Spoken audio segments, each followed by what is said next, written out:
The flashing red and blue lights cut through the humid night air like sharp blades, casting eerie shadows across the quiet suburban street. A woman stood calmly beside her car, hands raised, not in guilt but in a silent plea for respect. The officers approached, unaware they were about to arrest a high-ranking U.S. Army general. Welcome to Tailcraft.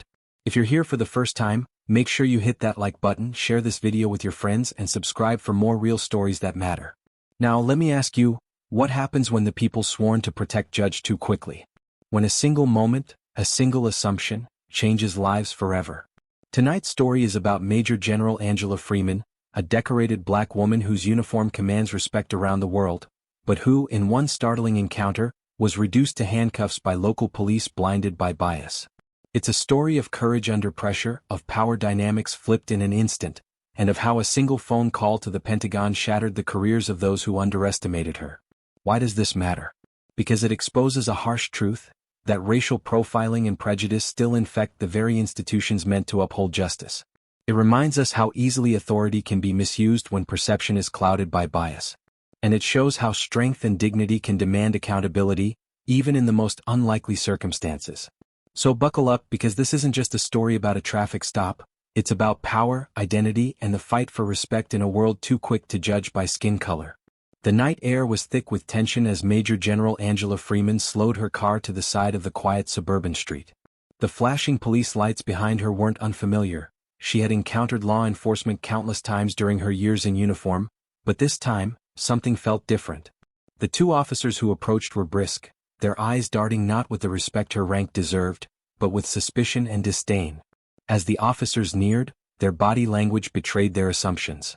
They spoke curtly, asking for her license and registration with an edge that made it clear they were not here for a routine traffic stop.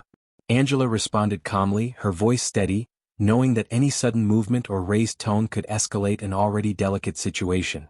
She handed over her documents without hesitation, waiting patiently. The first officer glanced at her ID, then looked away as if dismissing its importance.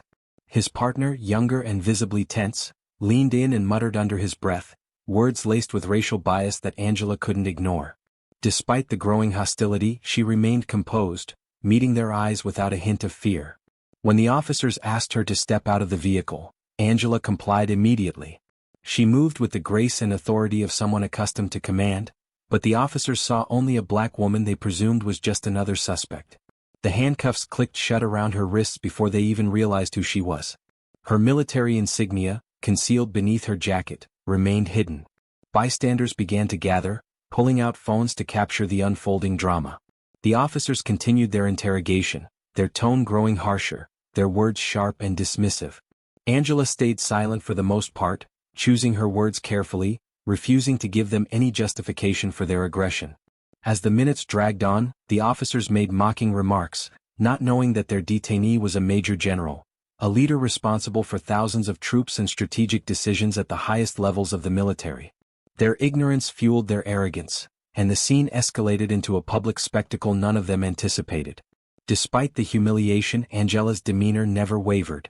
She understood the gravity of the situation and the potential consequences for herself and for the officers involved. Yet her focus was clear. She would not allow prejudice to define her, nor would she let injustice go unanswered. The tension in the air was palpable as the officers prepared to transport her. What they did not know was that this encounter was about to set in motion a chain of events that would ripple through the Pentagon and beyond, exposing systemic issues and holding those responsible accountable. The handcuffs felt cold and tight around Major General Angela Freeman's wrists, but her resolve remained unbroken. As the officers prepared to escort her to the patrol car, she calmly met their eyes and spoke with a measured voice.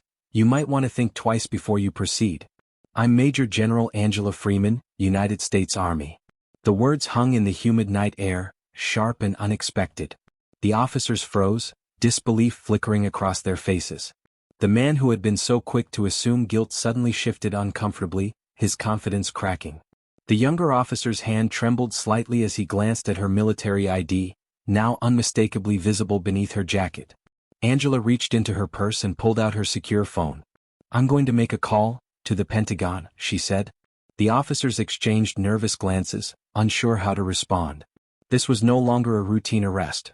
They had just realized they were dealing with one of the most powerful figures in the military. With a calm authority honed over decades, Angela dialed the Pentagon's direct line. Within moments, the call was answered by a senior official. Her voice was steady as she relayed the situation. "This is Major General Freeman. I have been handcuffed by local law enforcement during a traffic stop. I require immediate intervention." The Pentagon official's tone was sharp, authoritative. Orders were given swiftly, demanding the immediate release of the general and a full investigation into the officer's conduct. The gravity of the situation settled over the officers like a heavy cloud. Their mistake was about to cost them dearly. Back on the street, the mood shifted palpably. The officer's posture softened, the handcuffs were removed, and a reluctant apology was mumbled. But Angela's focus was not on retribution. She knew the real battle was only beginning. This was about more than a single encounter. It was about exposing a deeper problem within the system.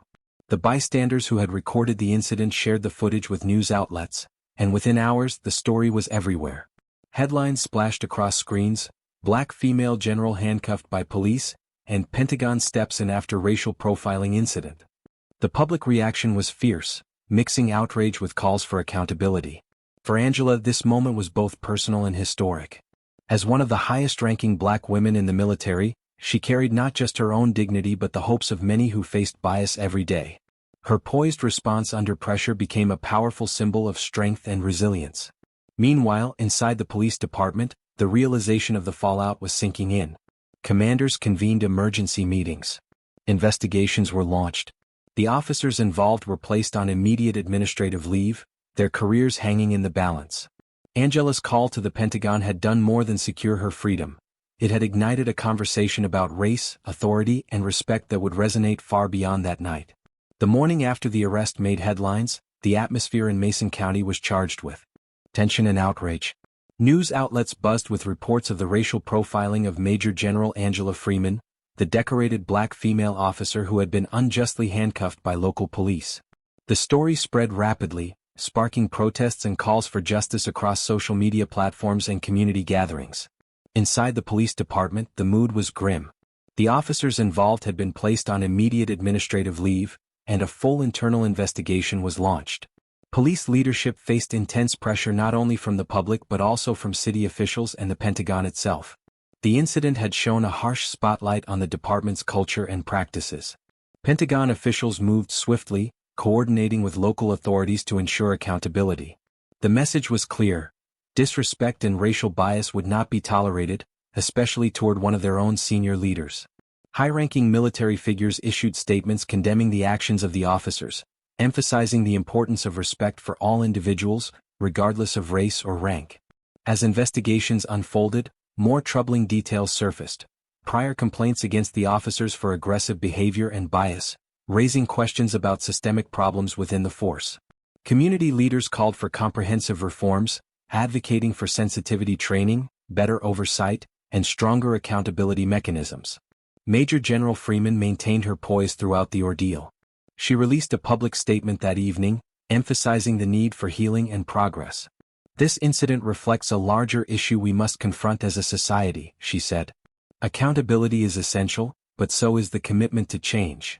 Her words resonated deeply, inspiring many and giving voice to those who had long felt marginalized. The officers' careers hung in the balance. Disciplinary hearings began, scrutinizing their actions from every angle. The department grappled with the fallout, balancing internal morale with public trust. Eventually, both officers faced termination, a decision met with mixed reactions: relief from some, resentment from others.